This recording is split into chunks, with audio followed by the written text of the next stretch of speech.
तर नमस्कार मित्रांनो, मी राहुल कुलकर्णी नवीन व्हिडिओमध्ये तुमचं पुन्हा एकदा स्वागत आहे। तर मित्रांनो, काल मी नाशिकवरून आलो रात्री 2 वाजता, 2 पर्यंत झालो। तर दमलो होतो खूप गाडी चालवून, स्वतः मी चालवली गाडी, जाताना पण येताना पण, आणि नाशिकला काम झालं पूजेचं। त्याचा व्हिडिओ तुम्ही पाहिलाच असेल। त्याच्यानंतरचा हा व्हिडिओ तुम्ही आज पाहते। आता मी चाललो आहे उद्योगालाच। आता मी चाललो आहे एक गृहप्रवेश करायला, तर जाऊया तिकडं आणि त्या दिवशी बघू काय होतं। आजच्या दिवशी सुरू करत आपल्या व्हिडिओला।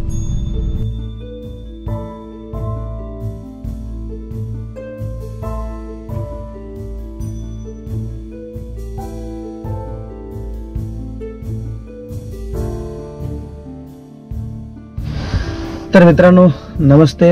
आता यजमानांच्या घराच्या पार्किंगमध्ये पोचलो आहे। आता ते येतील, त्यांची वाट पाहतोय। आज आहे गृहप्रवेश मागाशी म्हटल्याप्रमाणे। तर आता मी दिसतोय का नाही तुम्हाला मला माहीत नाही। आज मार्केट यार्डला चाफा खूप सुंदर होता, म्हणजे चाफ्याची फुलं महाराजांना व्हावीत। साताऱ्यामध्ये आमची पाठशाळा होती, पाठशाळेमध्ये मी चाफ्याच्या झाडावर जायचो आणि चाफ्याची फुलं काढायचो, आणि मग ही फुलं देवासाठी शंकराच्या पिंडीला वाहण्याकरता काढायचो। आता ही फुलं आम्हाला विकत घ्यावी लागतात।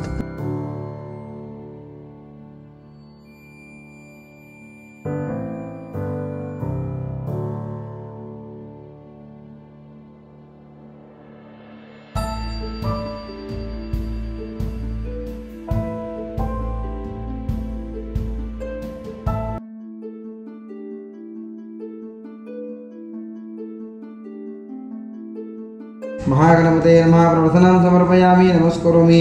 अनेन कृतपूजनेन अर्चनेन ताम्नामध्ये पाणी सोडा। सिद्धिविनायक महागणपती प्रियंताम। आता बस एकदा सोडायचं। आता आपण केलं गणपती पूजन, त्याच्याआधी आपण संकल्प केला नवीन घरामध्ये वास्तुदोष राहू नये, कुठला वास्तुदोष निघून जाण्याकरता आज आपण या ठिकाणी सत्यनारायण गृहप्रवेश करतोय आणि नवग्रहांचा होम करतोय, हा संकल्प केला। आता हे केलं गणपती पूजन।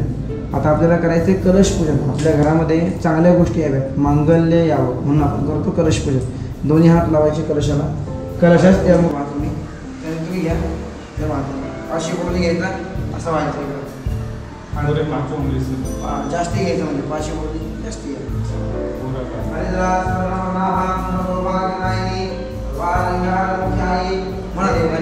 वास्तुमूर्ते नमस्तेस्तु भूषय्ये वीरत प्रभो मद्गृहं धनधान्यादि समृद्धिं कुरु सर्वदा।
नमस्कार मित्रांनो, मी राहुल कुलकर्णी।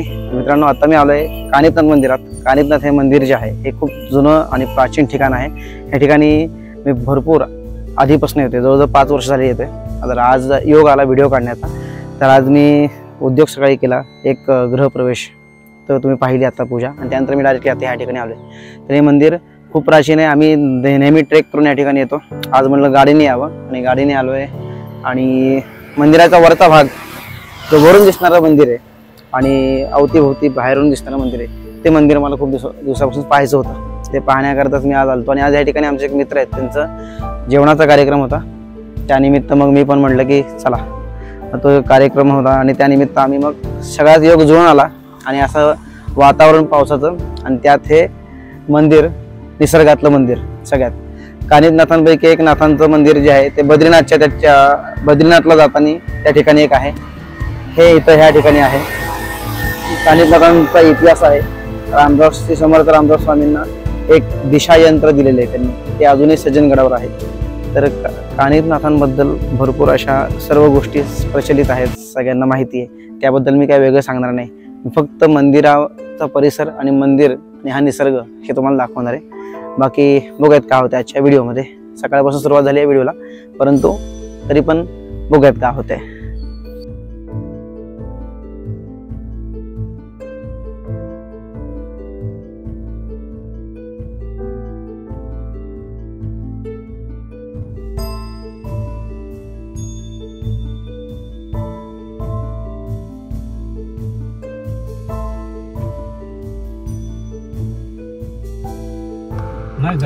आजच्या मध्ये आमचे अविनाश थोरात हे जे माझे एक ज्येष्ठ मित्र आणि अजून एक माझे ज्येष्ठ मित्र कपिल देशपांडे सर, तर हे सर्वजण, हे दोघं जण म्हणजे सर्वजण आम्ही आलेलो आहोत. आता बघूयात खाली जायचंय. सरांना हे आमचे समी, याला सरांना सर म्हणतो, यांना खरेदी करायची, तर ती खरेदी करताना मी पण सहभागी होणार आहे त्यामध्ये. बाकी शेंगा, कणस आणि पेरू, हा असे घरगुती घरात लागणार, असे घरात लागणारं सगळं साहित्य घेणार आहेत. तर बघूयात काय होते मित्रांनो. आणि वरचं महाप्रसादाचं जे नियोजन होतं ते झालं, एक मित्र यांचे आहेत त्यांनी केलं. तर ते झाल्यानंतर मुळे आता आम्ही खाली चाललोय परत रिटर्न वापसीला आमच्या घराकडं. बघूयात काय होतंय. मग अशी म्हणल्याप्रमाणे जायत आपण खाली. सरांचं बिल झालं तयार करून. चलो.